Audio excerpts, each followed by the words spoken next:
Hey, what's going on, guys? Welcome to Earwax. I'm Colin, and today we're going to be going over my top 5 albums of 2013.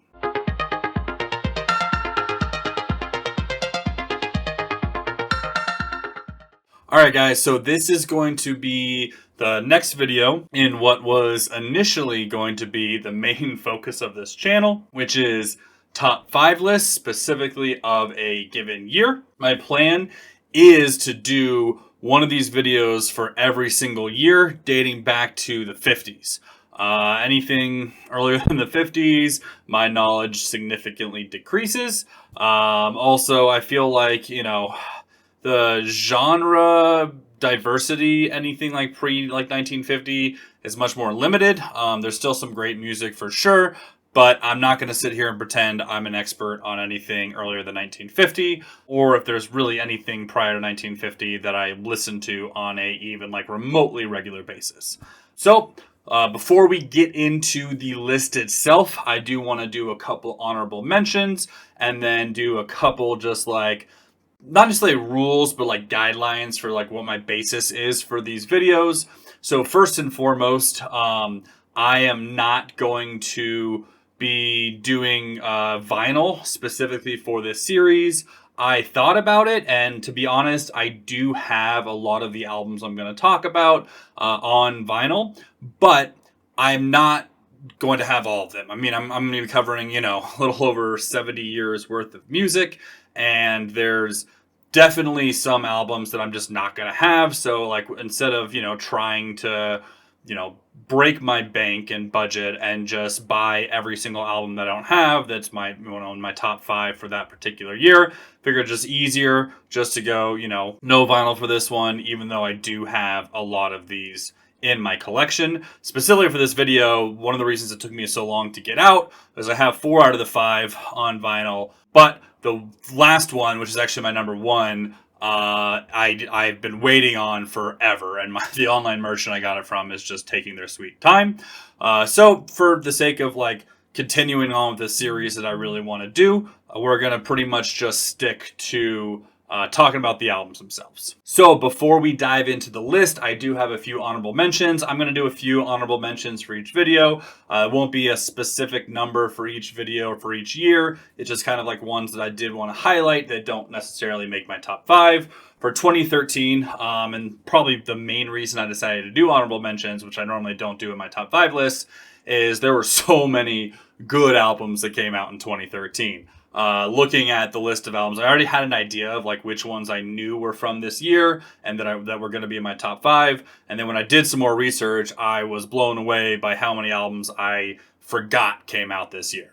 So that being said, honorable mentions. First off is going to be Migrant by The Deerhunter. Now, The Deerhunter, if you can't tell from the many posters behind me, one of my all-time favorite bands. This is not my favorite album of theirs. It's still great. It's still an incredible album. It's the first time they did like just a straight up album without any sort of like concept or theme behind it. And it's great. It's got some solid tracks on it, but it wouldn't even crack my top 5 Deerhunter albums. And so it's not going to make this list. After that is going to be Acid Rap by Chance the Rapper. This is a phenomenal album. I was obsessed with it when it first came out. Just barely didn't make the cut. It is ironically his only good album, but it's what an album it is. It's absolutely incredible. If you haven't listened to it and you like hip hop, I don't know why, go listen to it. And then lastly is going to be Settle by Disclosure. I'm pretty sure everyone in my generation knows the like exact moment they heard Latch for the first time. It's one of the most iconic, well-written, well-produced dance songs of all time. But the whole album is just full of bangers, and it was definitely like one of the albums that really stuck with me even as I got out of listening to dance and EDM like on a more regular basis. So honorable mentions out of the way, let's get into the top 5. All right, so 5, last but certainly not least, is going to be Anything in Return by Toro y Moi. Now, Toro y Moi is definitely an artist that I've had strong mixed feelings about throughout his entire career, but it all started with this album for me. This is probably one of my favorite like indie dance, synth pop, new disco, not necessarily new disco, but like modern disco adjacent electronic albums that I've ever listened to. It is absolutely incredible front to back. I don't even remember the first time I heard it, like how or why I heard it. I can't remember like how I discovered this album, but I know I listened to it heavily on repeat after discovering it. It is so goddamn good. He hasn't really done anything since that has gripped me as hard as this album. He's had some great stuff, some not so great stuff, really stuff that I didn't resonate with quite as much. Most recently on Whole Earth, it was just not really my jam. You can check out that video right here. Overall, I have enjoyed a good chunk of his career. There hasn't been an album that has really resonated with me like Anything in Return.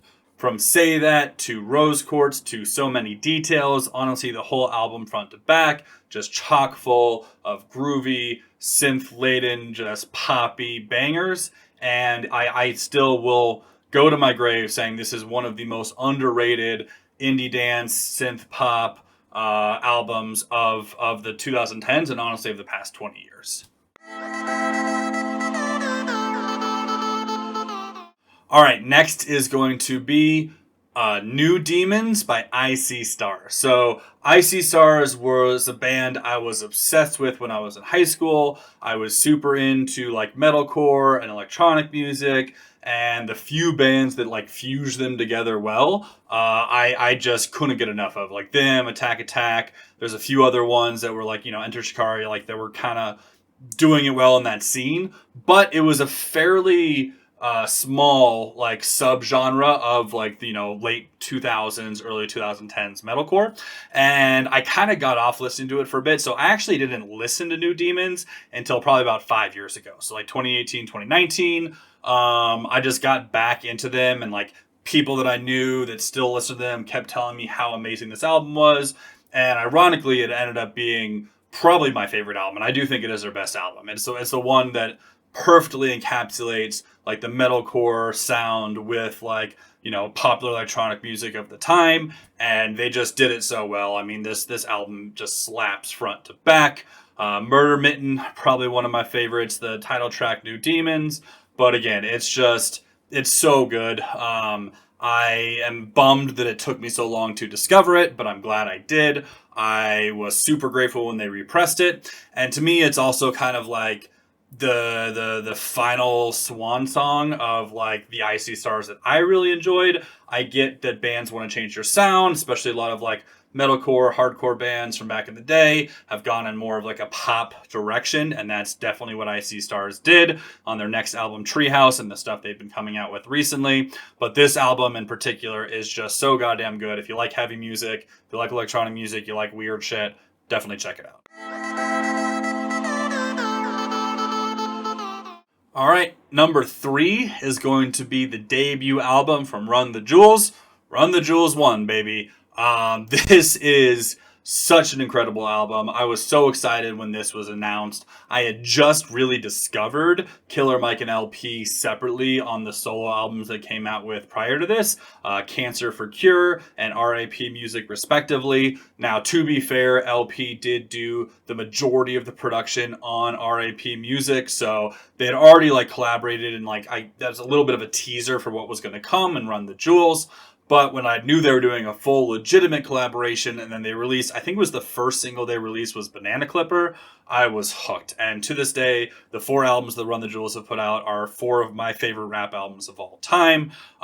This album is just so like groundbreaking as far as breaching the gap between underground, more like experimental, breakbeat style, not even breakbeat, but like LP's production style was very unique, and it wasn't necessarily something that was reaching the masses. And then Killer Mike had always kind of been floating on the edge of fame. You know, he had like a feature with some Outkast, kind of rap with them back in the day. Both RAP Music and Cancer for Cure were very well received, but they weren't getting like a ton of mainstream attention. And then they decided to combine their efforts and somehow just blew up and became one of the biggest like rap acts of the 2010s, and it all started with this album. 36 Chain, another great song, Sea Legs, and of course Banana Clipper. But like again, every single song on this album is just so good.